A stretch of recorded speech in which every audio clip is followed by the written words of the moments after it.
A entrevista é um oferecimento de...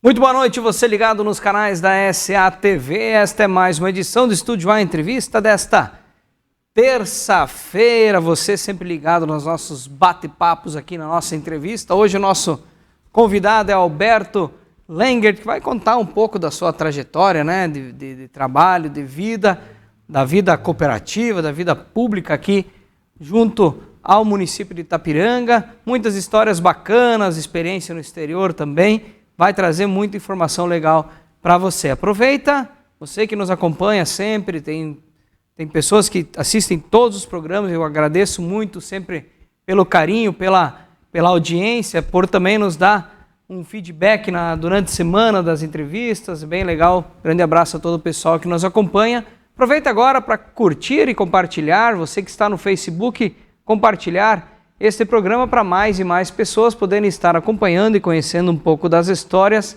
do Alberto. Você que preferir sentar no sofazão, tomar um chima e assistir na telona, na TV da sua casa, na Smart TV, acesse o nosso canal no YouTube, você assiste em alta definição. Logo após o recado da Ortobon, a gente volta com a entrevista com o Alberto Lengert. Super Descontos Ortobon. Quem é especialista em preços baixos tem sempre os melhores descontos. Olha esse colchão Pro Saúde Ultra Firme que agora pode ser seu. Ele é feito com espuma de alta performance, garantindo uma melhor acomodação do corpo e muito conforto para você dormir sempre tranquilo e acordar ainda melhor. Se eu fosse você, não perdia mais tempo e comprava agora nas lojas, no site, no app ou no WhatsApp. Super Descontos. Aproveite agora. Ortobon, especialista no seu bem-estar. Grande abraço para a Ivete, para a Bruna, para toda a equipe da Colchões Ortobon na Rua do Comércio aqui em Itapiranga. Alberto Lengert, muito bem, meu amigo Alberto, seja muito bem-vindo ao nosso programa. Obrigado por aceitar o convite, né? Imagina um convite inusitado, comprando uma caixinha de leite do lado do açougue lá no mercado da cidade. Se encontramos e prontamente atendeu o nosso convite para estar conversando nesta noite. Seja muito bem-vindo ao nosso programa. Boa noite, Alberto.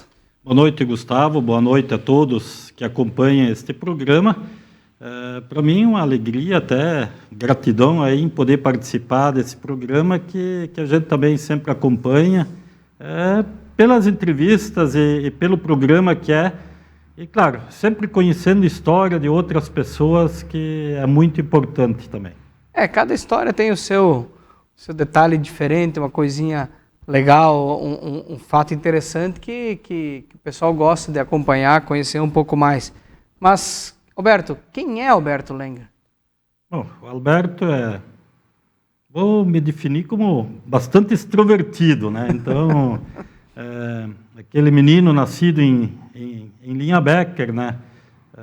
Filho de Miguel e Noêmia Lengert, a mãe já falecida.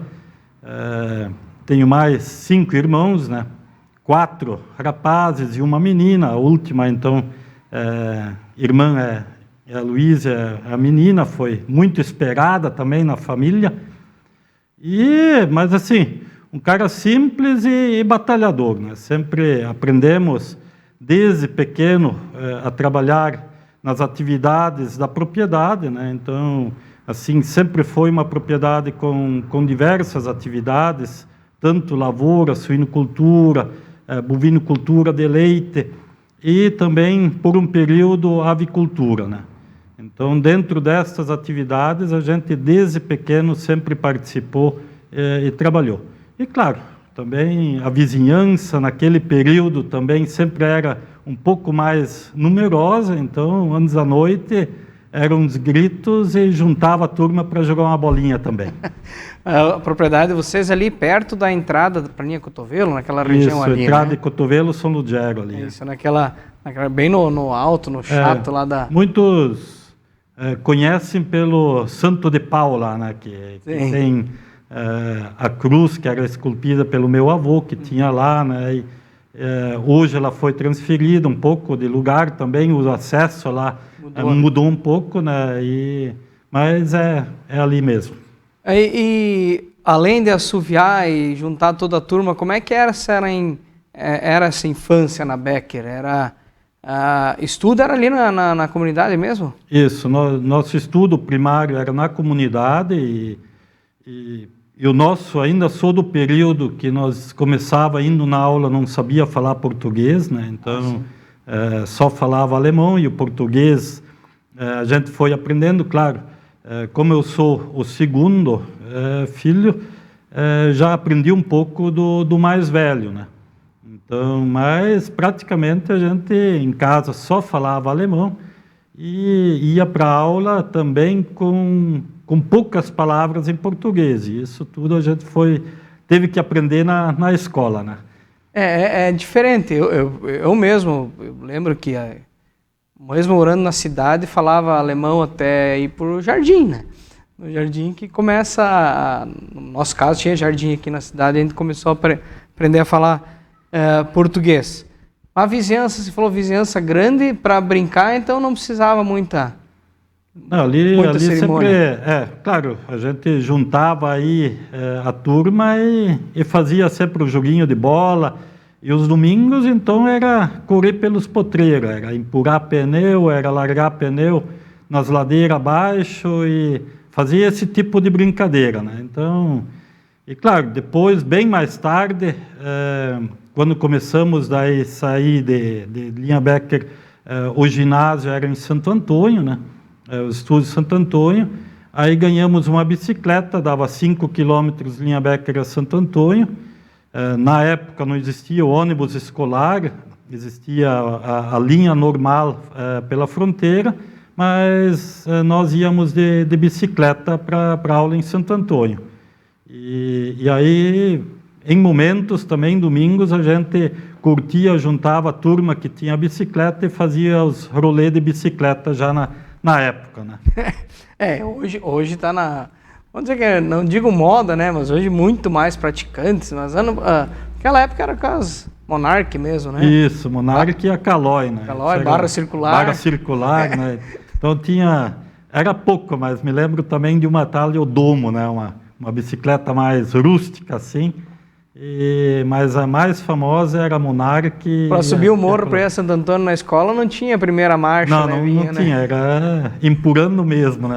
Ia até onde dava e depois empurrava, né?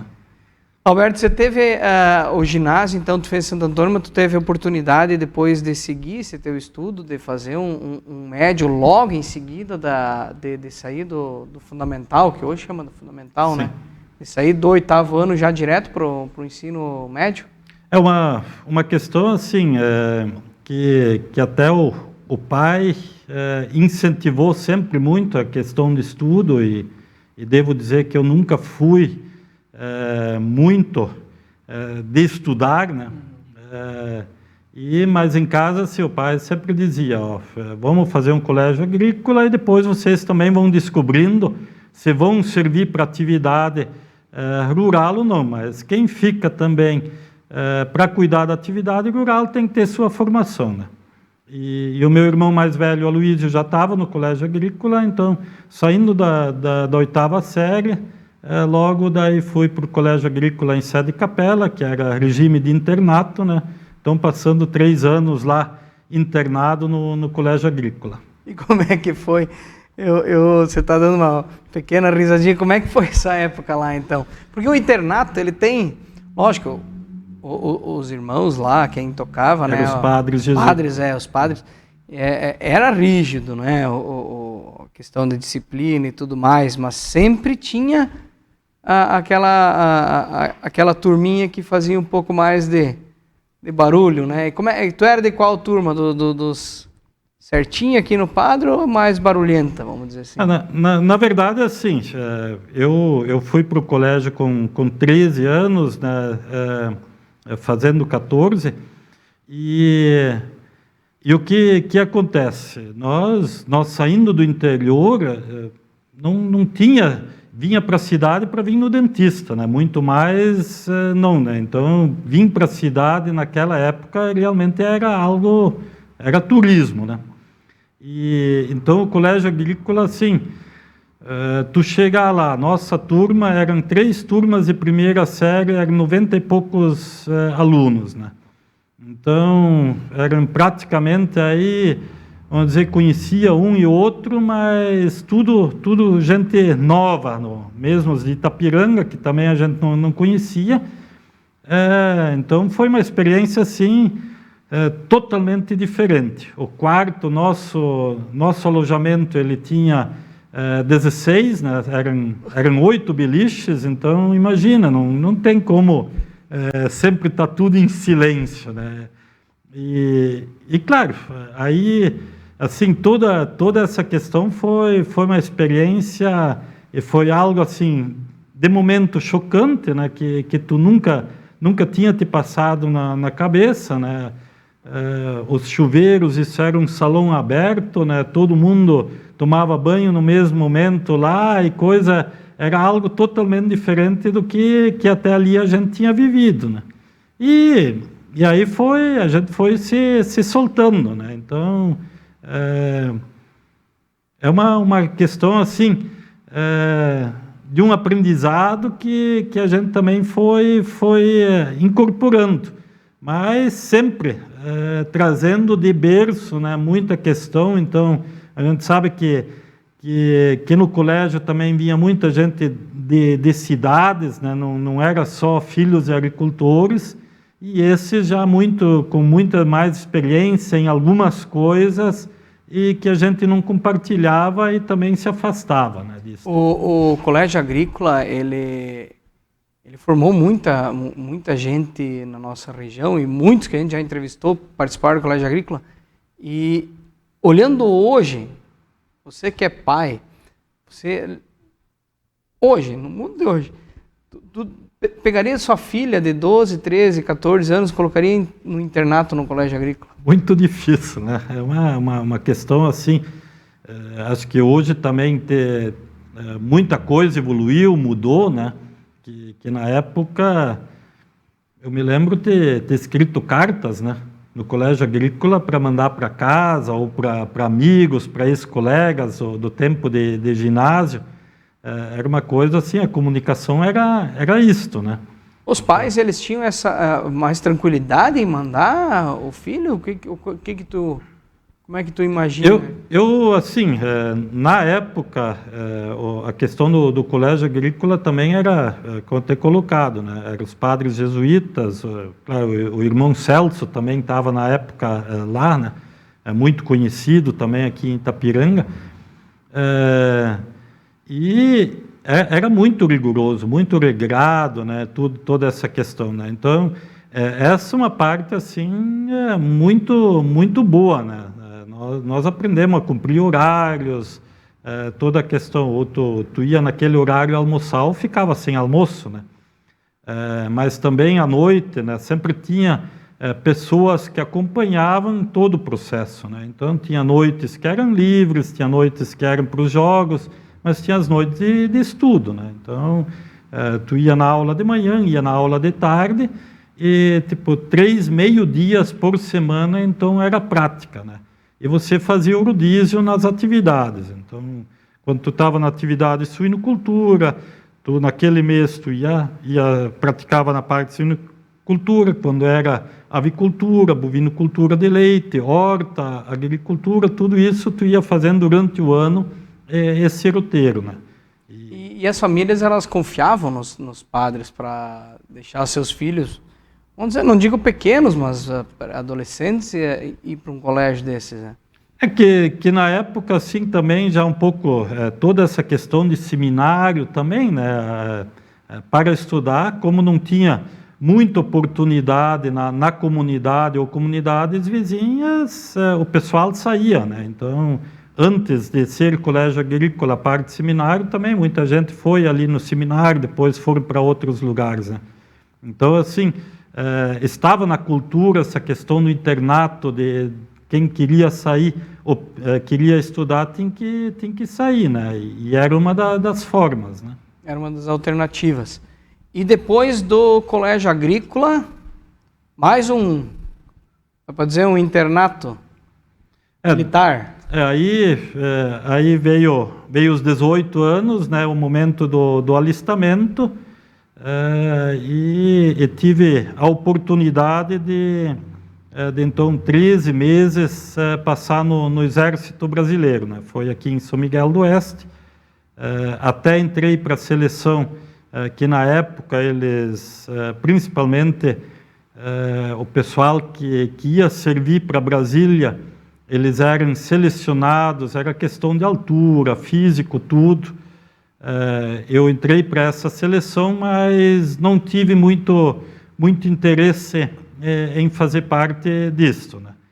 E aí passei, então, aqui em São Miguel do Oeste, no 14º Regimento de São Miguel do Oeste, né? Tu acha que a experiência de ter ficado 3 anos no internato do colégio agrícola também ajudou Ajudou muito, né? a ter um pouquinho mais de tranquilidade lá no Exército? Que assim, uma questão que ajudou muito.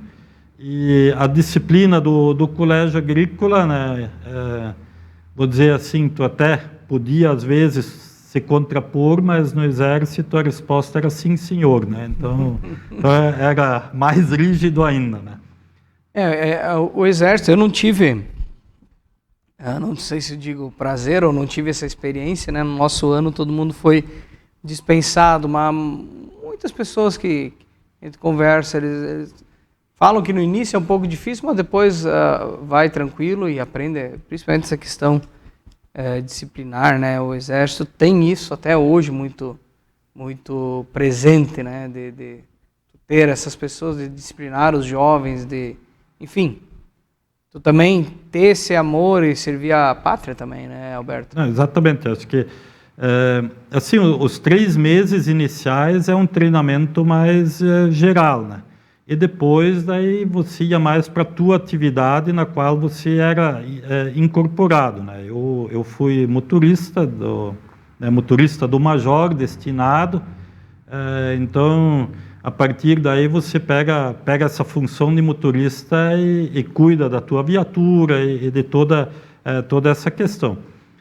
Mas hoje, assim, hoje eu sempre digo, aqueles 3 meses de experiência, todo mundo deveria ter a oportunidade de passar, né? Que é treinamentos, é uma questão de disciplina, organização, né? Toda essa parte assim é muito forte, né? Então, claro, há pessoal que se perde também dentro disso, mas eu vejo assim do nosso grupo, houve uma evolução também muito grande de todas as pessoas e o crescimento pessoal, né? Isso você leva, né? Não tem quem tira isso de você, né?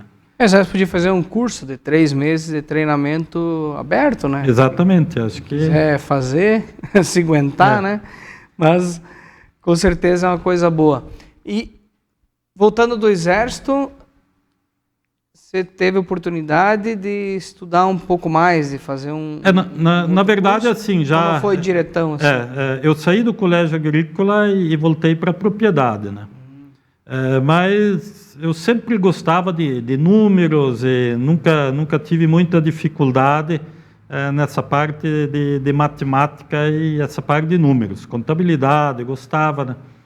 E aí eu fui fazer, trabalhando em casa, vinha fazer o técnico em contabilidade na FUNEI, né? Então, claro, como tinha feito já o 2º grau da época, então na FUNEI eu já entrei no 2º ano, fazendo só mais as matérias técnicas, né?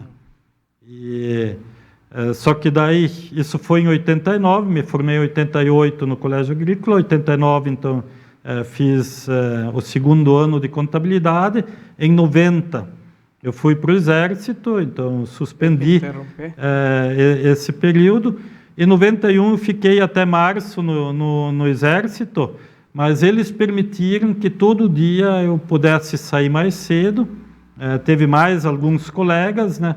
E nós, na carona, vinha para Itapiranga, para fazer, então, começar já para não perder mais um ano, e de manhã cedo voltava, né? Então, eles davam essa permissão para nós. Todo dia? Todo dia nós fazia isso.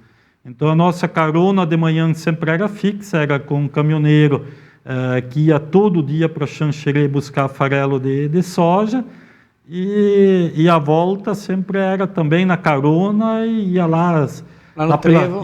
Pelas 4 horas, lá na lombada do trevo, e tentava uma carona para Itapiranga, né?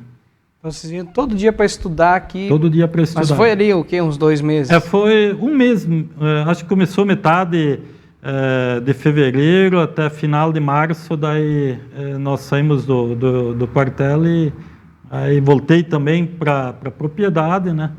E continuei e terminei, então, o 3º ano do técnico.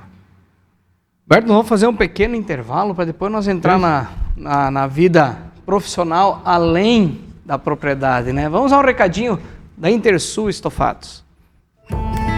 Intersul Estofados, fábrica de estofados, poltronas, cadeiras, cama box e cabeceiras. Contamos com produtos de alto padrão de qualidade e conforto, empregando tecnologia de ponta e o que há de mais moderno no mercado de estofados eletrônicos e articulados, produzindo os melhores estofados retráteis e reclináveis e com garantia total. A matéria-prima utilizada na fabricação dos produtos passa por um rigoroso controle de qualidade. Fabricamos também estofados sob medida e disponibilizamos uma grande variedade de cores e tecidos para você escolher o que mais lhe agrada. Disponibilizamos também as mais diversas formas de pagamento. Venha conhecer os nossos produtos em nosso showroom e fazer um orçamento sem compromisso. Aguardamos você, amigo cliente.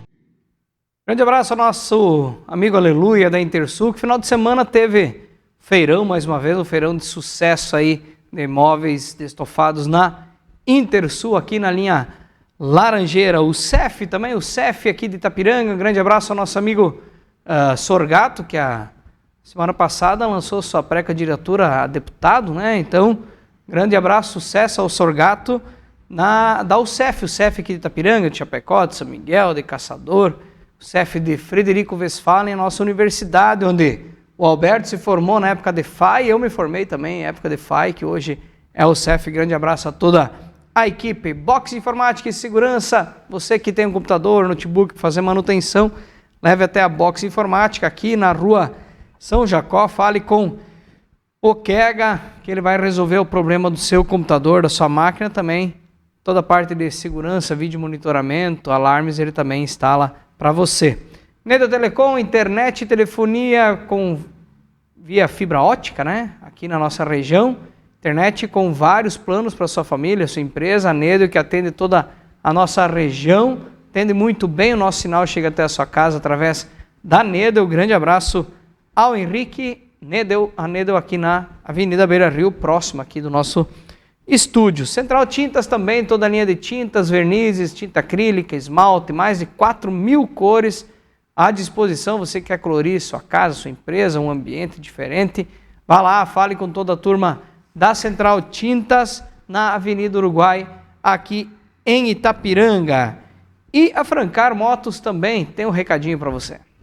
Francar Motos e Yamaha, para Itapiranga e região. Venha fazer um test drive em nossas motos. Completa linha de acessórios para motocicleta. Oficina autorizada Yamaha e multimarcas. Muitas opções em motocicletas novas. Linha de financiamento e consórcio nacional Yamaha. Venda de veículos novos e seminovos. Venha você também fazer um ótimo negócio em Itapiranga, São João do Oeste e Iporã do Oeste. Grande abraço ao Charles, ao Pedro Paulo, toda a equipe da Francar Motos, aqui em Itapiranga, na Avenida Beira Rio, bem próximo lá do trevo de saída da cidade. Alberto, a tua carreira profissional, tirando a propriedade, você nasceu lá, trabalhou lá e E depois você saiu de casa para a vida profissional em si, né? Foi muito ligada a 2 setores específicos, né?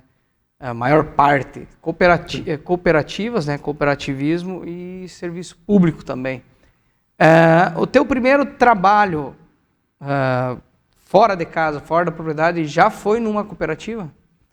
Sim, em 97 eu fui convidado para ser vice-presidente da Cooperita na época, né? E aceitei o desafio. No início, então, atuava dentro só por meio período, então meio período na propriedade e meio período, então, já participava das atividades dentro da Cooperita. E dentro desse trabalho, eu focava mais de visitar associado e também, principalmente, de fazer um trabalho com a juventude, porque a gente estava percebendo na época, o associado estava com uma idade já avançada, né, a nossa média de associados, e que precisava dar um gás novo aí, também da juventude começar a participar mais, né? E, claro, isso também acontece com a sucessão na propriedade e buscar também que o sucessor, o filho que estava assumindo a propriedade, se associasse na cooperativa e participasse também desta organização, né? Então, assim, foram no início, principalmente, os trabalhos, como também de todas as atividades, assim, comerciais, sempre discutindo para ver os avanços e a melhor forma de atender também o associado. Você teve, durante a Cooperita também, um trabalho dentro do frigorífico, né? Da Spitz, era da Cooperita? Isso. Ficou por um período? Isso, por um período, então, quando a Cooperita adquiriu o frigorífico Spitz, né, nós tivemos primeiro a fazer toda uma reforma, foi ampliado, o frigorífico estava estruturado também para abate de bovinos, né, então toda essa parte foi tirada, e todo esse processo, então, eu passei a coordenar, né, então, a reforma, a ampliação, e os primeiros anos de atividade do frigorífico, né. E Alberto, nesse período que você trabalhou na Cooperita, foi um período da transição para a Coopera 1, da aquisição da Cooperita por parte da Coopera 1? Isso, na verdade aí houve a incorporação, né, então da Coopera 1.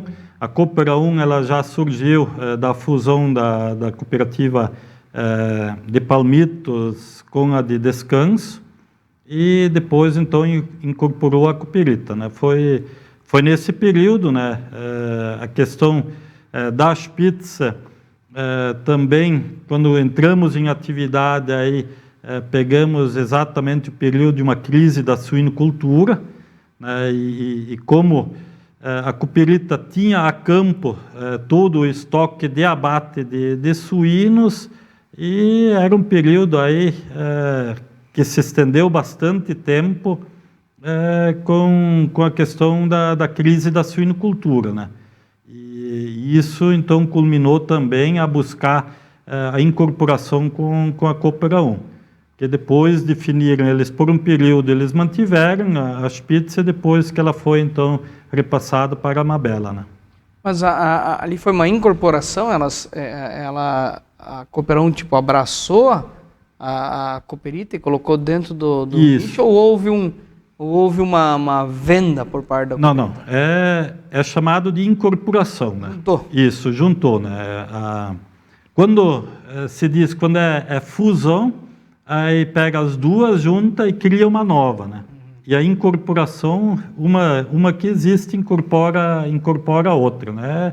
Hoje, na grande parte, no sistema cooperativo é o que mais acontece, né? Então, uma cooperativa incorpora a outra para tornar ela mais forte, né?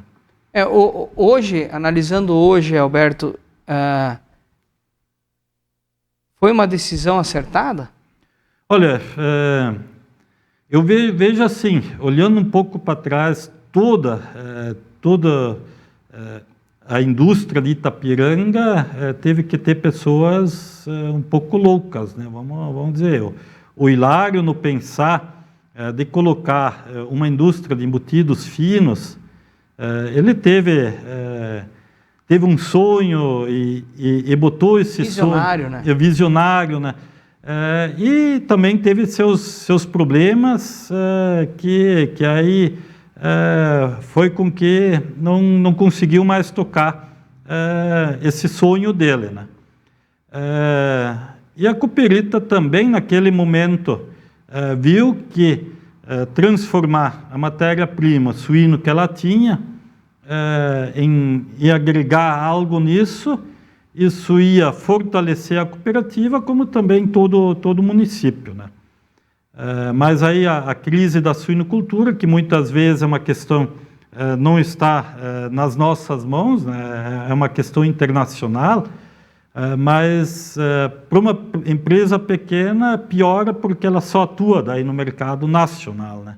E aí as empresas grandes, se elas têm problema de venda no mercado internacional, elas jogam para o mercado nacional e todo mundo sofre essa consequência junto, né?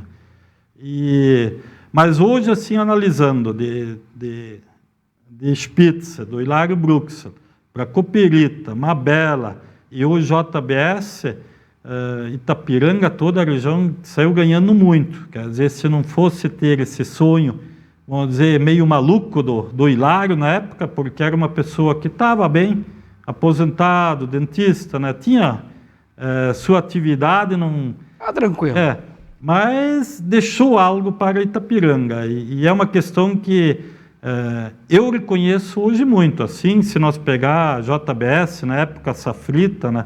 Claro, passou por toda essa questão que eu sempre digo, planejamento que Itapiranga teve lá nos anos 60, mostrando um pouco a aptidão do município para as atividades.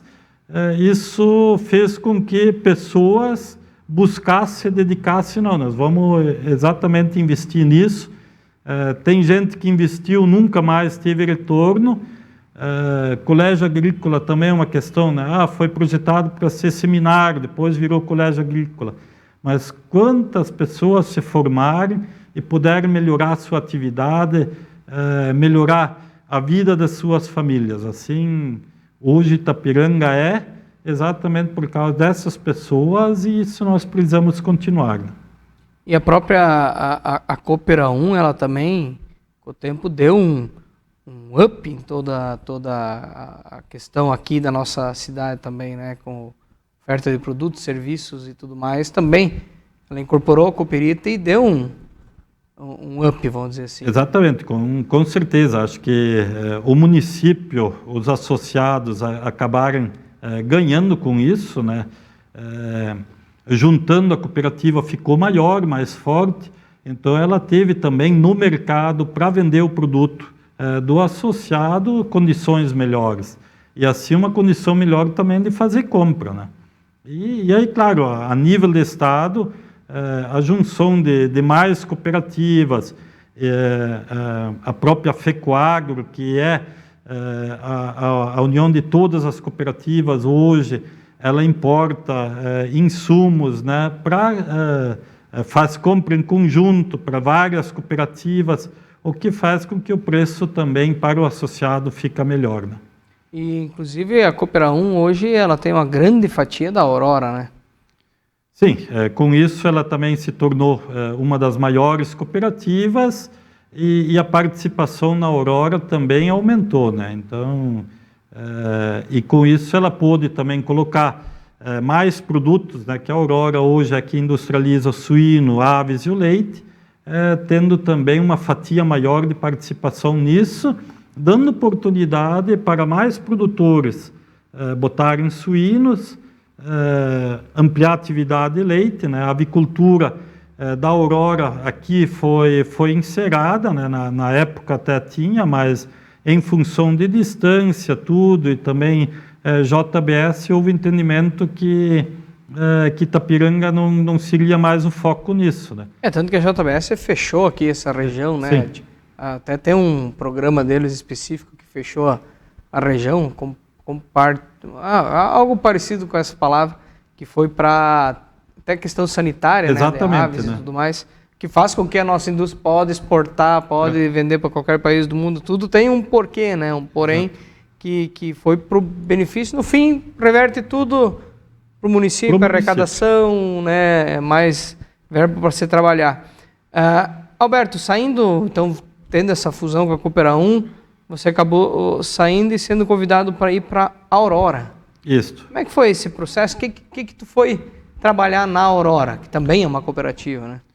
Aí foi mais um grande aprendizado, né? Fui para uma atividade que não conhecia nada, né? Então foi para a parte da exportação, né? Então no primeiro momento tive a oportunidade de conhecer todas as unidades da Aurora, né, que exportavam, e a minha contratação e objetivo foi já para montar o escritório da Aurora em Itajaí, para fazer a parte operacional da exportação, né? O que até então era tudo terceirizado, né? A Aurora ela terceirizava essa parte em 100% da exportação. Ela tinha a parte comercial de vendas em São Paulo, junto com o comercial do mercado interno. Aí tinha toda a parte comercial, que também tive a oportunidade então de passar meio ano, 6 meses lá, e também fazendo cursos para aprender um pouco mais sobre importação e exportação, para depois poder ir para Itajaí, então, e formar lá o escritório ou toda essa parte de estrutura para operacionalizar os embarques dos produtos da Aurora. E esse período que você morou em Itajaí foram por quantos anos? Foram 3 anos, né? Então foi uma experiência bastante interessante, nova, mais uma vez um grande desafio, né? Que na época a Aurora ela exportava em torno de 500 containers mês, né? Então não era a maior, né? Então, mas já era um volume bastante grande, né? E aí, claro, vários destinos, né? E toda essa organização de chegada dos navios, e não era só em Itajaí, então nós embarcava em São Francisco, embarcava em Paranaguá, Antonina, que era um outro porto lá em Paranaguá, em Bituba, né? Então sempre tem que fazer toda essa organização logística do embarque das cargas. Mas um foco muito grande nosso na época da carne suína era a Rússia, né? Então isso embarcava muito em Itajaí e Antonina, que vinham os navios que carregavam no casco, onde então muitas das nossas cargas para a Rússia era dessa forma. Bacana. E saída da Aurora, você deu por qual motivo? Sair da Aurora foi quando foi juntado a estrutura de São Paulo, do comercial com a logística. Aí eu percebi que não estava mais cabendo nessa estrutura, né? Então tive o convite para trabalhar com um grupo de advogados em Itajaí, que tinha escritórios em vários lugares do Brasil, em vários estados, né? E era uma atividade assim que, como eu coloquei antes, gostava da parte financeira, matemática, cálculos, e eles estavam buscando alguém para fazer isso. Como tinha formação em contabilidade, o técnico em contabilidade na FUNEI era extremamente forte, vamos dizer assim, né? A minha formação depois da faculdade foi em administração, mas isso me ajudou em poder ajudar eles dentro da atividade que eles faziam, né? E aí, depois desse período em Itajaí, você volta para Itapiranga? Essa é uma questão assim, eu a partir daí passei a viajar bastante, e sempre a ida para Itajaí, as meninas eram pequenas e acostumados aqui a correr solto em linha Becker todo dia com o avô deles, primos. Nós sempre, na despedida, era muito difícil, né? E mesmo elas gostando de Itajaí e tudo, mas a gente percebia que toda vez que elas voltavam, elas tinham dificuldade de querer embarcar no carro para voltar para Itajaí. Isso fez pensar também que, dali a pouco, o que é mais importante, né? Hoje, você criar as meninas em Itajaí, ou criar em Itapiranga, enfim, a opção foi voltarmos para Itapiranga, né? Antes de ir para Itajaí, você morava na Becker ainda? Eu morava em Linha Becker. Ah, tu morava na Becker. Junto lá com o pai, tinha uma casa lá, morava lá, né? Ah, daí por isso essa ligação essa ligação forte. muito forte, né? E quando voltou para cá, foi para um ramo totalmente diferente. Exato, aí fui trabalhar numa loja de eletro, né? Foi uma experiência curta de 1 ano, mas acho que assim também foi uma vivência bem interessante, bem importante. E assim, como saí da linha Becker, fui para Itajaí, então assim, foi minha primeira experiência aqui na cidade, em Itapiranga, né? E conhecendo também as pessoas, né? Então, conhecia-se Itapiranga, mas muitas pessoas, muitos empresários, assim, não conhecia tão próximo que passei daí a conhecer, né? A Cooperita sempre tinha um foco muito mais nessa área da cooperativa, né? Associado tudo, e como era de produção agropecuária, né? Nós lidava menos com o pessoal na cidade, né? Então, a Ademar Móveis, que eu trabalhava, me deu essa oportunidade. E muitas vezes também te mostrou que talvez é um caminho que tu teve a experiência, mas que o caminho dentro das cooperativas era mais o teu negócio, o que tu conhece, né? Tanto que hoje ainda você trabalha numa cooperativa. Uma cooperativa, exatamente. Desde 2017, né? Dentro do Cicobi. Isso. Então assim, isso tá, né? Toda a formação desde pequeno, assim, a questão do cooperativismo muito forte em casa, né? O pai sempre foi um grande defensor do cooperativismo, foi sócio fundador da Cooperita, né? E sempre foi associado a cooperativas. Então, isso nós aprendemos também de berço muito forte, a questão do cooperativismo, né? O sangue que corre nas nossas veias, né? O pessoal que está em casa está pensando, o Gustavo pulou um bom período. Pedaço, né? Mas é o pedaço do serviço público, não deixar um trechinho à parte depois que tu volta de Itajaí, trabalha na Ademar, depois vai para o serviço público. Isso. Mas eu queria encerrar essa parte de cooperativas. Alberto, o que as cooperativas têm de diferente? Por que elas têm tanta adesão? O que de tão diferente ela tem para atrair tanta gente?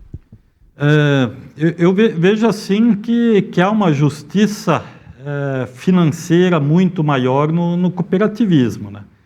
Porque você se torna associado, né? É uma empresa, uma cooperativa, assim como os bancos cooperativos, instituições financeiras cooperativas, você passa a ser associado, né? E as cooperativas, elas têm, na questão de voto, você é um voto. Tendo muito capital ou pouco, você é um voto, né? Então, você não é mais um dentro desse sistema cooperativo. Você efetivamente tem a participação igualitária, né? Mesmo você tendo um capital maior, movimento maior, que aí entra a questão das distribuição de sobras, né? Que é conforme tua movimentação, você vai receber mais sobras. Então, eu tenho toda a atividade, por exemplo, numa cooperativa de produção comercial, que eu tenho em outras empresas, mas dando resultado positivo, tem a distribuição dessa sobra de volta para o associado, assim na instituição financeira também. E vejo hoje um dos caminhos assim mais justos para o desenvolvimento regional e até nacional, né? O cooperativismo ele seria um meio termo entre o capitalismo e o socialismo? Eu vejo assim, é uma terceira via, né? Então, dizer que busca você você trabalha o capitalismo dentro do cooperativismo, né? As cooperativas lucro, também né? buscam o resultado para poderem crescer, mas também o fazem de uma forma muito mais social, né? Vamos dizer, a distribuição de sobras, inclusive toda a questão também de buscar para o associado dar os benefícios já durante o ano é muito maior, né? Então, assim, a visão final do negócio é o associado, não é só o resultado, né? Eu vejo que é uma grande diferença principalmente falando em instituições financeiras, né? As cooperativas de crédito, no caso, que é onde você atua hoje, Isto. Que é a Sicoob, assim como outras que temos aqui na região, a Sicredi, Cressol, enfim, várias que temos na região, é a participação na comunidade, né? Nas associações, em apoio, em patrocínio, apoio em eventos, coisa que os outros bancos normalmente, os bancos, não é outros bancos, os bancos não fazem. O acesso é muito difícil, a cooperativa por ser talvez mais próxima e ter essa visão do associado, ela tem isso muito mais forte, né? Com certeza, acho que isso é um dos princípios, né, do cooperativismo, de participar da comunidade, ajudar a desenvolver a comunidade, né? Então, o Sicoob esse ano, completando os 90 anos, quer dizer, sempre teve seus altos e baixos, né, mas sempre teve presente na comunidade. E principalmente em captar o recurso aqui e deixar ele aqui. Quer dizer, quem tem guarda e quem precisa busca para desenvolver sua atividade, né? Isso traz o crescimento e o desenvolvimento aí regional muito forte, né? Então, a gente percebe assim que onde estão inseridas as cooperativas, principalmente de crédito, há um desenvolvimento muito maior regional, né? E, Alberto, só para nós colocar o teu trabalho dentro do Sicoob desde 2017, ele navegou por qual áreas e onde você está hoje? Eu, então, na época, fui convidado para gerenciar, que o Sicoob aí estava expandindo para o Rio Grande do Sul, então nossa primeira agência, o ponto de atendimento, foi em Tenente Portela, né? E aí passei 3 anos, gerenciei lá a agência de Tenente Portela, e claro, ia todo dia daqui para lá, mas me envolvi muito com a comunidade portelense lá e todas as comunidades também que fica próximo, Vista Gaúcha, Derubadas, inclusive Miraguaí, e também aqui Barra do Guarita, que fazia parte desta área, né? Então, associados dos diversos municípios ali, a gente foi buscando, né? Então, também foi uma experiência assim, de mais uma vez iniciar atividade, né? Eu assim, conhecia o Sicoob por ter participado também do conselho, mas como agora colaborador dele, era diferente, né? O sistema todo tinha mudado, se profissionalizado, né? O Sicoob também nivelou isso a nível nacional, porque passou a ser a maior instituição cooperativa do Brasil, né? Então tem que ter um padrão nisto, né? E tudo isso a gente foi buscando e colocando, então, isso por parte do Sicoob Creta Piranga. Então foi a primeira ida para o Rio Grande, foi Tenente Portela, né? Hoje, então, já está 3 Passos, Santa Rosa e Criciúmal, né? Então, nós temos uma área de ação aí de mais municípios aí que todo ano a gente vai estar colocando mais agências no Rio Grande do Sul. E hoje? Hoje, então, no final aí de 2020, houve a oportunidade, abrindo uma vaga aí para uma função no crédito rural, né? Então, também uma questão que sempre gostava, me identificava, né? Me identifico com isso, Então, atuo dentro da parte do crédito rural na unidade administrativa, que a gente tem toda uma estrutura de retaguarda, né? Como tem várias pontos de atendimento, todos, o foco deles, então, na dúvida ou em todos os processos, é essa unidade que dá o apoio a todas as agências hoje, né? E o meu trabalho mais específico ali é fazer a parte da fiscalização dos recursos, principalmente os recursos oficiais hoje, que tem parte de apoio do governo federal na questão de equalização dos juros, e também os recursos do BNDES, eles precisam ser fiscalizados, né, para ter a correta aplicação desses recursos. Então, hoje tu atua na unidade Itapiranga? Atuo nessa unidade Itapiranga, mas faço para todas as... o suporte para todas. Para todos os pontos de atendimento. Então, dentro disso, hoje tem um manual de crédito rural que rege as normas do crédito rural, e então toda essa parte da fiscalização eu faço para todas as agências, né? Então eu me desloco para Três Passos, Portela, São João, Tunápolis, Itapiranga. Não temos ainda o crédito rural Santa Rosa e Criciúmal, que são novas, mas assim como vai tendo também, vou avançando nessas unidades. Bacana, bom, legal desse trabalho dentro da cooperativa. Legal ver a Cicobi Crédito Itapiranga abrindo o leque também, né? Ela ficou por muitos anos concentrada só em Itapiranga, São João e Tunápolis. Parecia que tinha uma barreira, não, eu não vou ali porque tem outra também não vem para cá, mas uma hora também já começou todas as cooperativas de crédito tentar ampliar seus horizontes, seus leques, e legal ver a cooperativa da casa, vamos dizer, daqui, né, também tendo essa abertura, indo principalmente para o Rio Grande do Sul, que é uma região também bastante produtiva, essa região aqui do Noroeste Gaúcho.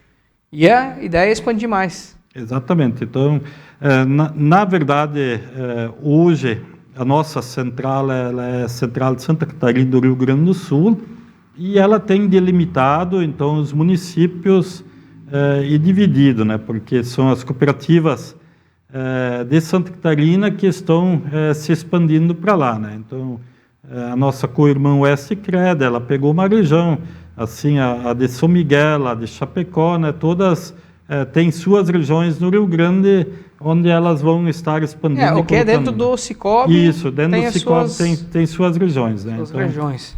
Então, bacana, legal esse trabalho. Alberto, vou deixar você tomar mais uma aguinha. Nós vamos a um recado da Comercial Cordilheira para você.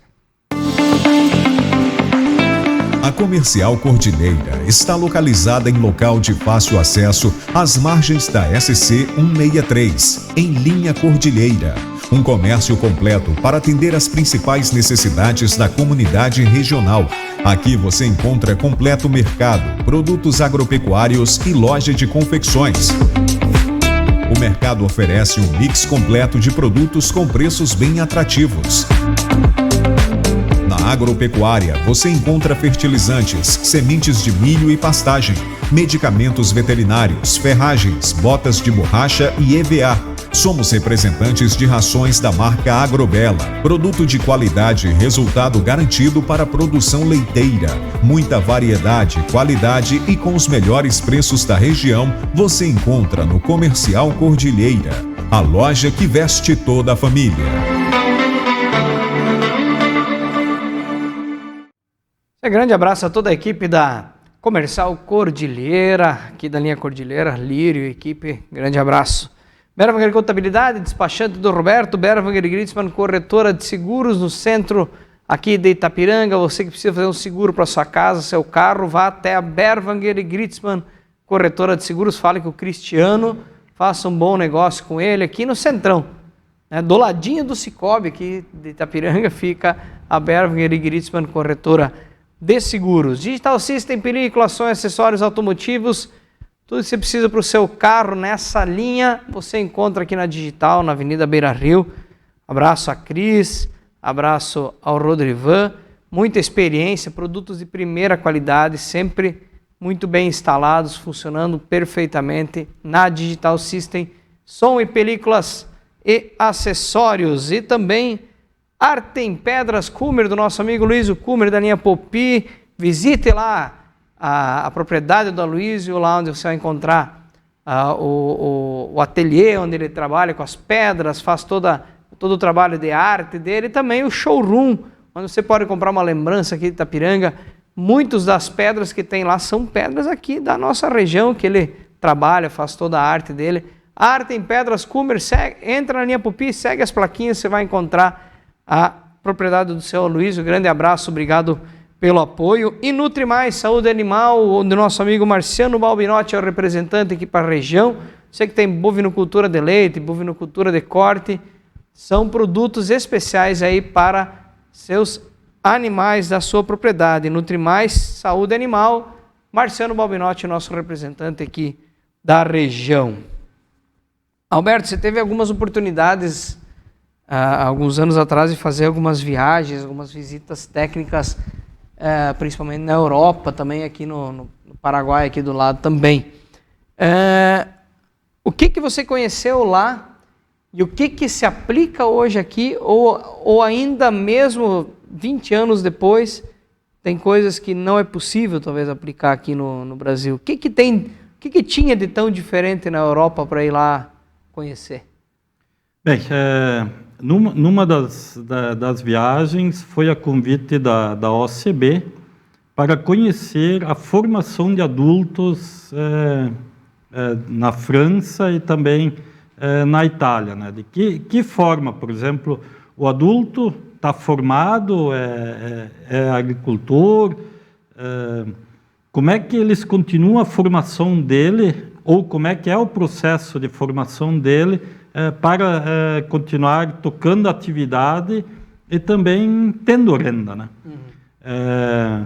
Então, essa foi uma oportunidade assim bastante grande. Foram praticamente 30 dias viajando pela França e Itália e conhecendo escolas, conhecendo ambientes de formação de adultos. E então, principalmente na França, a gente também foi ver as casas familiares rurais, né, que é bastante difundido lá. Tivemos a oportunidade de conhecer o que o Ministério da Agricultura faz para a formação, né? Então, eles têm isso um pouco diferente, quer dizer, o Ministério da Educação ele faz a grade geral, quer dizer, a pessoa tem que aprender isso, mas voltada à agricultura, quem faz a grade é o Ministério da Agricultura.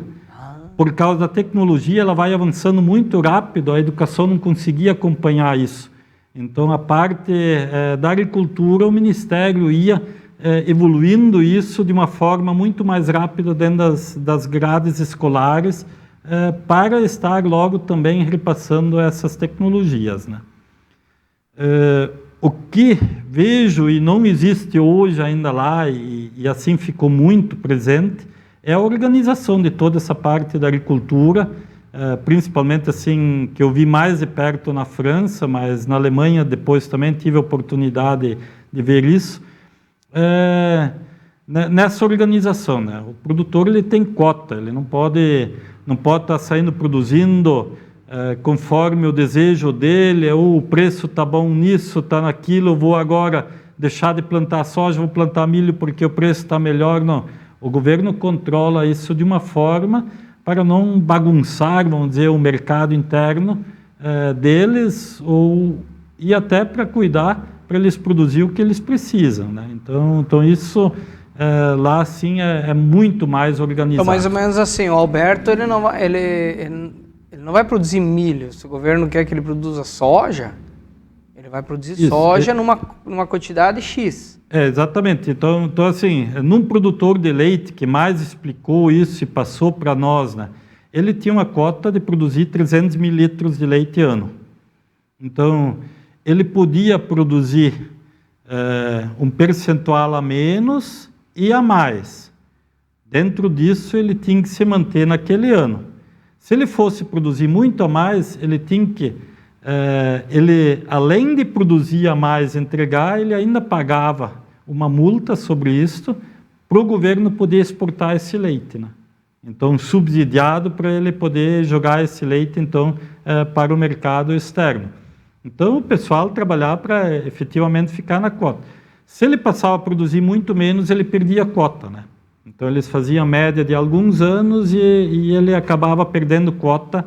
Então, eles sempre buscavam para se manter... Mas o governo também mantinha uma política de preços que ele tinha uma lucratividade, uma sustentabilidade na propriedade. Exatamente, né? Acho que essa é uma questão assim, importante, que dentro disso ele conseguia também fazer os investimentos e manter a propriedade com a atividade, né? Isso não tem aqui. Não.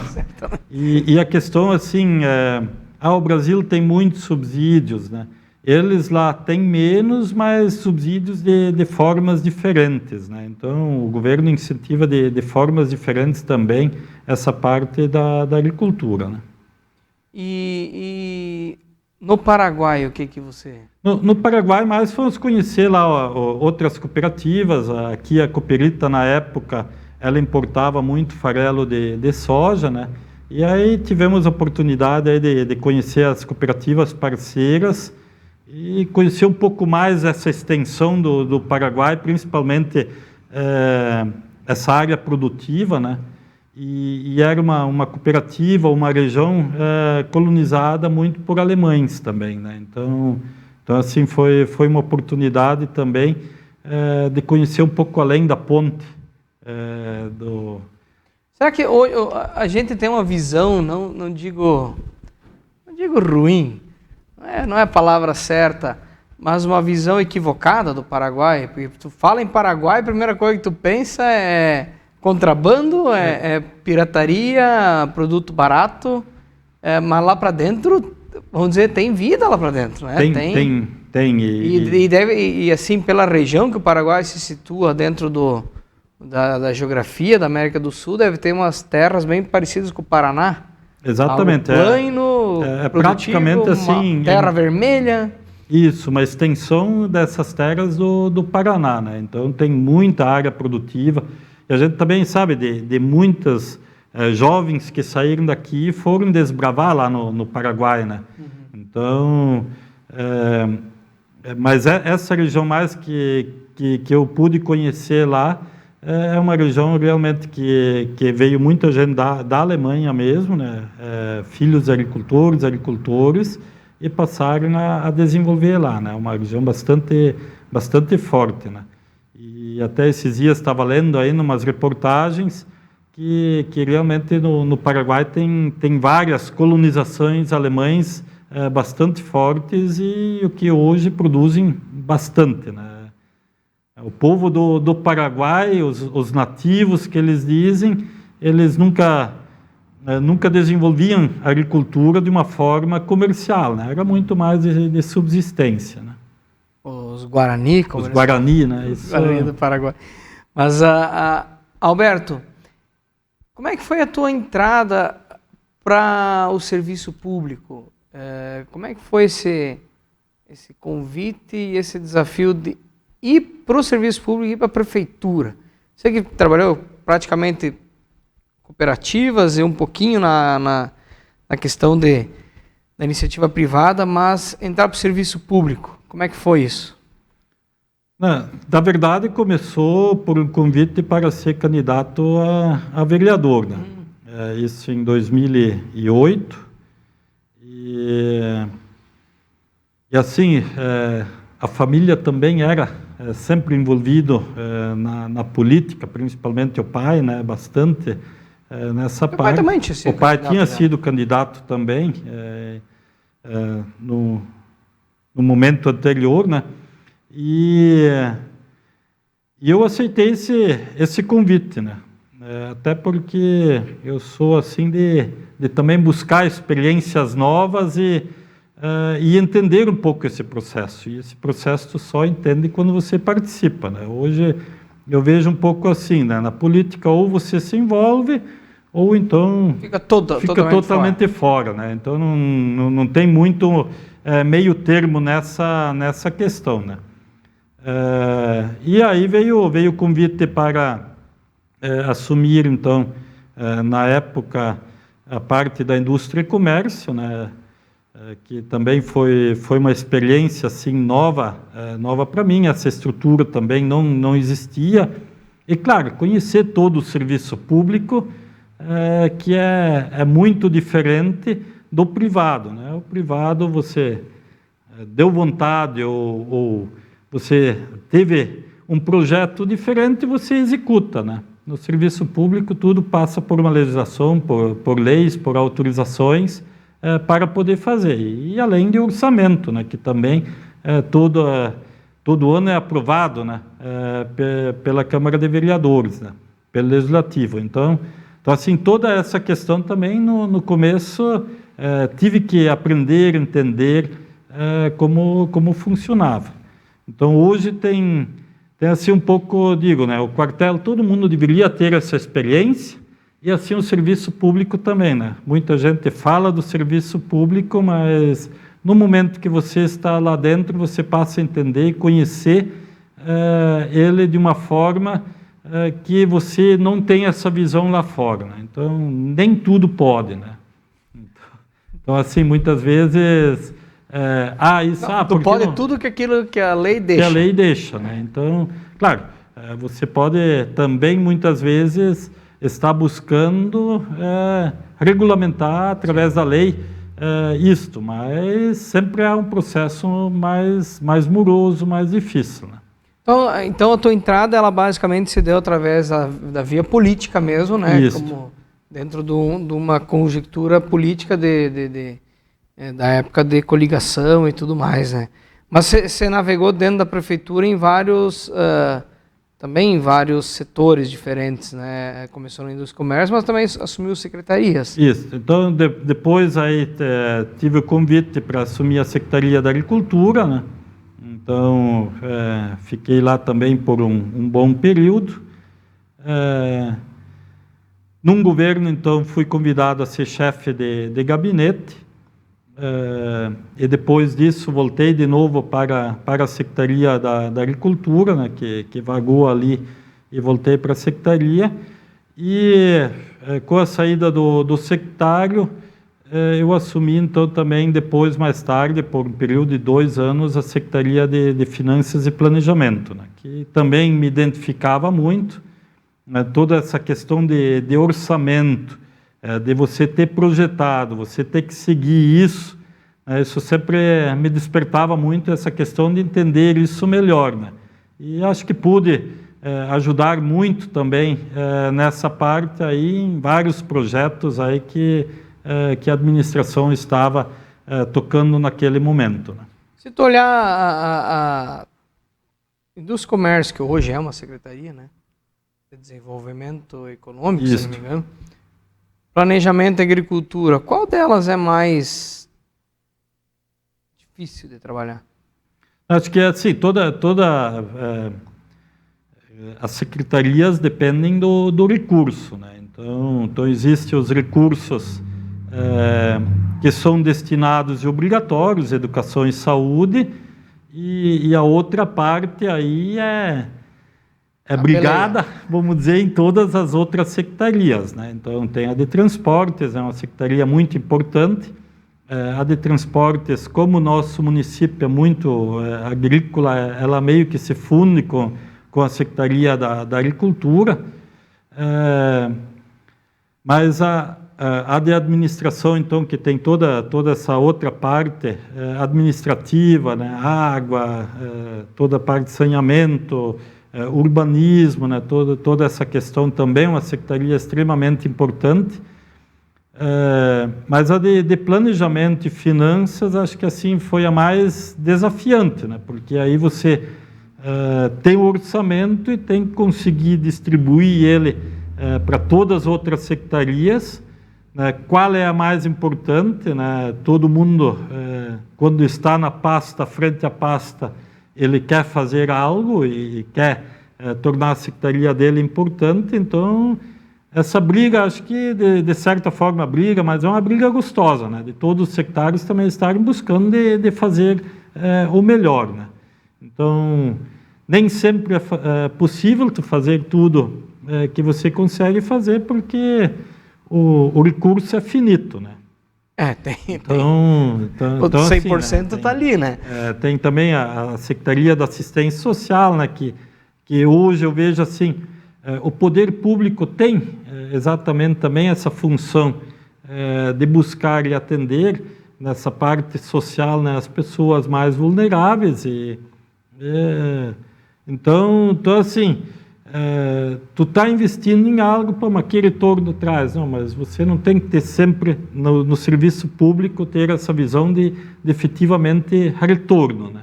Quer dizer, no que o município tem que também ajudar para dar uma qualidade de vida melhor, né? A ideia do governo é dar condições para todos os habitantes, todas as pessoas que aqui vivem, tenham uma boa condição de vida. Se viver bem onde você se estabeleceu, né?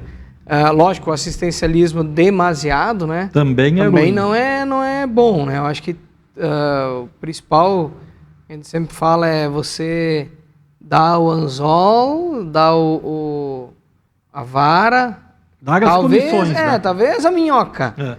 Mas o peixe, eu acho que a pessoa tem que conseguir buscar, né? Então, não só dar o peixe, mas começar a criar condições para que ele seja pescado, né? Nessa metáfora. E Alberto, lá na eleição de 2008, você foi candidato a vereador, você não teve êxito para se eleger, né? Não. Mas depois disso também não fostes mais candidato, né? Não, também não. Mas você não quis? Ou uma opção minha, né? Que assim, eu fui percebendo que dentro dessa, como tem políticos que se tornam profissionais, né? Eles passam a vida dentro disso, mas eu fui trabalhando que eu teria um prazo de validade dentro dessa questão pública, né? Então, foram praticamente 8 anos atuando dentro. Eu disse, não, tá bom para mim, acho que o que eu tinha para ajudar nesse momento, ok, vou dar oportunidade para outros, né? Quando você foi para o Cicobi, não tinha chegado a acabar o mandato, né? Não, já tinha acabado, mas eu tinha saído um pouco antes de terminar o mandato, né? Onde até eu criei minha própria empresa, foi para uma atividade, né, de consultorias. Isso. Mas assim, no serviço público, minha maior frustração é tu conseguir assim e perceber a questão das particularidades, né? Então, às vezes tu se assusta como o povo pensa como deveria ser o serviço público, né? Atender muita particularidade minha, né? Minha necessidade, né? Não consegue enxergar assim que o público tem que ter uma visão muito mais do todo, né? Então assim, aí quando às vezes tu era questionado e era pedido de favores muito particulares, me frustrava muito. É a briga do coletivo contra o individual, né? É isso que mais realmente as pessoas acham que porque eu não fui atendido naquele negócio, o cara é bom ou é ruim, né? Exatamente. Eu sempre, que nem lógico, a Secretaria de Agricultura faz, né? Mas que nem no interior, a prefeitura tem que dar a estrada geral bem feita, em condições e tudo mais, né? E eu penso que da porta para dentro não precisaria estar colocando, mas dando condições gerais para todas. Para todos, né? Mas sempre tem o programa para colocar. Exato, acho que também para o produtor ter as condições para escoar a produção, ele precisa ter um acesso bom, né? Mas poderia ser particular. Poderia ser particular, mas com uma outra forma de até incentivo para isso, né? Mas, por outro lado, também hoje eu vejo assim, que a população ela também não ajuda a cuidar o público, né? Então, se eu faço uma roçada de beira da estrada, manter limpo as sarjetas, quanto ia evitar muitas vezes de serviços públicos para voltar a arrumar uma estrada numa enxurrada, questão assim, né? Eu me lembro, nossa infância, era a coisa mais bonita se o pai liberava nós com uma enxada em dias de chuva para abrir os bueiros e coisas, né? E tu via muita gente fazendo isso, né? Os bueiros e coisas, valetas que tinha na propriedade, cuidavam para manter a estrada, né? Então, assim, isso se deixou de fazer muito e o pessoal passou muito a reclamar, né? A questionar, mas não fazem mais também a parte deles, que cabe a eles, né? Eu acho que se cada um fosse fazer isso, ia facilitar para todo mundo. E toda vez que se desloca uma máquina tem custo, quer dizer, esse custo sai desse recurso. Então, menos coisas o município pode fazer para o bem comum, né? É um pouco da visão que eu tenho, né? E Alberto, analisando todo esse período teu de serviço público, cooperativo, trabalho com advogado, hoje no Cicobi, você se vê ainda dentro da política hoje, voltando no futuro para a política em si? Só de uma forma, assim, vamos ver, colaborativa, né? De sugerir e dar muito mais nessa, de repente, com a experiência, né, nessa visão, né? Que eu hoje, assim, eu tenho uma dificuldade de entender a política da forma como ela está, né? Que o povo está se apaixonando por políticos e não por projetos. E eu tenho uma paixão por projetos, né? Se uma administração tem bons projetos, é esses que eu preciso defender e não o político que está lá. Acho que e quando tu começa a ter essa visão mais de projetos, você começa a ter a visão mais ampla e esquece um pouco, isso aqui me favorece, então vou apoiar, não.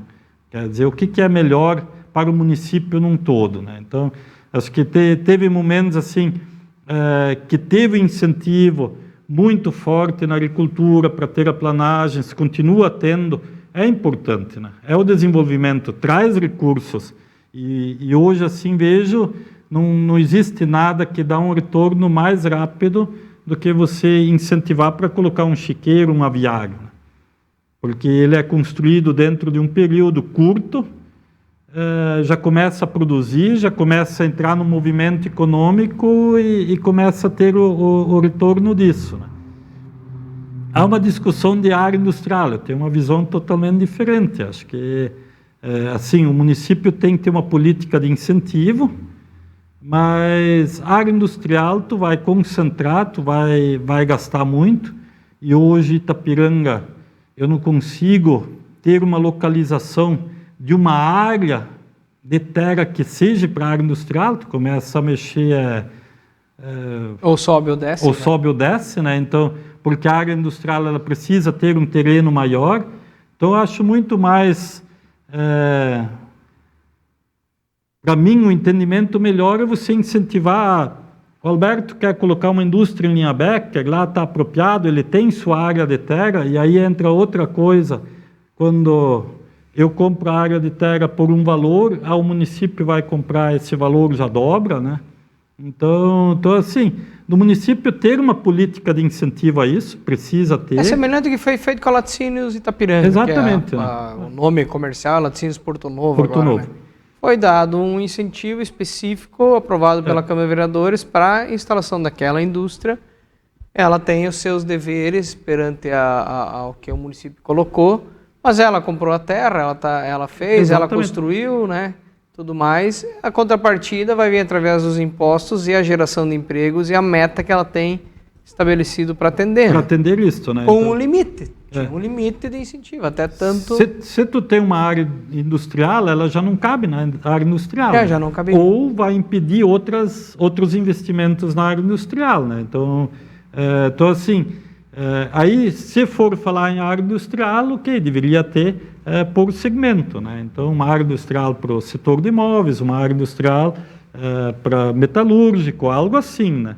Mas hoje eu não defendo uma área industrial específica, o município gastar muito recurso nosso. É a minha visão, né? É mais exatamente de você, para essas questões assim de empreendedorismo que vão surgindo, tu ter como incentivar o empreendedor no local onde ele quer colocar, né? E então, politicamente, só para você botar... Assim, colocar hoje, efetivamente, dentro da política, não vejo mais o Alberto nisso, né? Mas nessas discussões assim, sadias, porque eu gosto de Itapiranga, amo Itapiranga, e aí acho que assim, a gente sempre tem também essa obrigação de participar dessas discussões, né? Alberto, eu te pedi no início quem era a Alberto Lengert. Agora, depois que tu contou tudo o que você contou durante o programa, desde lá de chamar os vizinhos para jogar bola, passar pelo colégio agrícola, passar pelo exército, ir para Itajaí, trabalhar na Cooperita, participar da transição, a Spitz, prefeitura, Cicobi. Como é que tu enxerga, como é que tu se sente olhando para trás nessa toda trajetória até aqui? Tu só tem 50, né? Isso. Beirando 51, né? Tem muito ainda para frente, mas olhando, parando aqui, fazendo esse balanço para trás, como é que tu se avalia? Eu assim vejo que isso me trouxe muita experiência, né? Então isso traz um pouco o agitado que é o Alberto, né? Então assim, dentro dessa passagem por empresas, pela parte da vida pública, eu sempre tenho um pouco de prazo de validade, né? Então assim, em nenhum momento me coloco, eu quero fazer minha carreira aqui e ficar aqui, né? Então, sempre também buscando o novo. Assim também foi minha formação, né? Eu comecei a minha faculdade em São Miguel, na UNUESC, depois a FAI veio para abriu em Itapiranga, né? E como sou muito incentivador de que as empresas têm que florescer aqui mesmo na região, e a FAI também era fruto de um trabalho que tive a oportunidade de acompanhar tempo de Cooperita e Cicobi nos conselhos lá, que foi o planejamento em 97, feito em parceria Sebrae, município e as duas cooperativas, onde uma questão levantada foi exatamente a questão educacional, né? Que Itapiranga deveria pensar em ter seu polo universitário, porque muito jovem estava saindo e estava começando a faltar mão de obra, né? E baseado nisso, eu digo, não, eu vou ajudar a FAI e vou estudar na FAI, né? Mas a minha transferência depois daí, a ida para a Aurora, aí eu fiz parte em São Paulo, fiz parte dos meus estudos na Univale em Itajaí, quer dizer, todo esse período eu continuei estudando, mas vim me formar na FAI 10 anos após eu ter iniciado, né? Então assim, foram muitas matérias além, mas muita experiência também, além que eu tive com colegas, essa troca de experiência com colegas diferentes. Itajaí, uma cultura muito diferente, né? Então assim, acho que isso também agregou muito para mim. E assim, todas essas experiências de trabalho, colegas de trabalho, né? Sempre agregando tanto para a minha vida pessoal e profissional. Em resumo, Alberto não tem medo de coisa nova. Não. Sempre buscando também de descobrir coisas novas. Eu estou fazendo isso, por que está fazendo? Porque sempre fizeram assim, não. Então vamos buscar, ver se consegue fazer diferente, melhorar, facilitar. Isso está muito dentro de mim. Muito latente. Tá certo, Alberto. Eu agradeço o nosso bate-papo, agradeço a tua presença. Vejo isso como uma virtude de buscar sempre algo diferente, algo desafiador, num ramo diferente, ou próprio dentro de uma mesma empresa, páginas diferentes, né? Setores diferentes, são sempre desafios. A pessoa movida por esses desafios, isso deixa o cara, vamos dizer, mais interessado, mais ligado, e deixa o cara jovem por muito mais tempo. Com certeza a gente vai ver o Alberto ainda traçando, talvez dentro do Cicobi, outros caminhos também, e vamos acompanhar como é que vai ser esses próximos 50 anos aí. Isso aí. Alberto, certo? Muito obrigado, Alberto, e sempre sucesso para ti. Torço por você.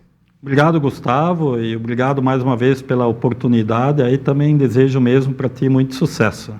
Tá certo, obrigado. Então, essa foi mais uma edição do Estúdio A Entrevista desta terça-feira. Acompanhe durante a semana as nossas reportagens com a Fernanda Fat, e na quinta-feira mais o Estúdio A Music com o nosso amigo Gelson Goulart. Segunda, Gabriel Dotto com o Estúdio A Esportes, e na próxima terça volto aqui com mais um convidado muito especial. Fiquem todos com Deus, a gente se vê por aí, até a próxima. Tchau, tchau. Estúdio A Entrevista é um oferecimento de